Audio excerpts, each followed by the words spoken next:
Beyond Meat just IPO'd. I think it's got $1 billion valuation. Crazy. What do you think about all these meat substitutes? Is there something to be careful about there? Because you're big on whole foods. Oh yeah, absolutely. So tell me. Oh, these are great transition foods. I see these as stepping stone foods. So not everyone can go kale and quinoa, overnight.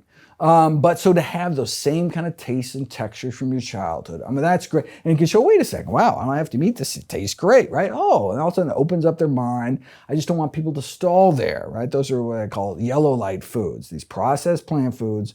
Better than, better than the original, but far from ideal. And so I want them to continue down that path, eating more and more whole, healthy plant foods in their diet. So yeah, better, but certainly not the way. In fact, some of these actually have higher sodium levels than the original. And so, yeah. So not ideal, but I'm so glad they're out there to help people start this transition towards a healthier diet. Kind of like the movie Game Changers. You just want to introduce some ideas, try it. Just bust some myths, right? And then just, okay. And look, you don't know how you yourself will feel until you give it a try. Right? Give it a few weeks. Just see what happens, right?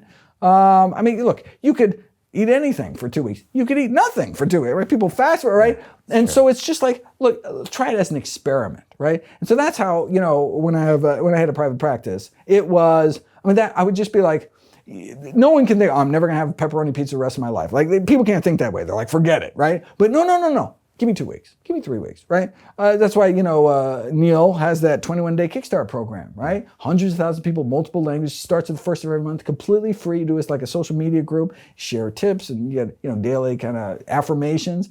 And the hope is that after those first few weeks, you're feeling so good that then you have that internal motivation to continue down that path. It's not something like doctors just wagging their finger at you. All of a sudden, wow, right? And even if you do go back, you always have that to go to. You can do it. You know how you felt when you did it. You can always go back there if you wanted to. Are you surprised to see places like KFC and McDonald's and Burger King throwing in plant-based? I see that as times they are changing. Can you imagine that?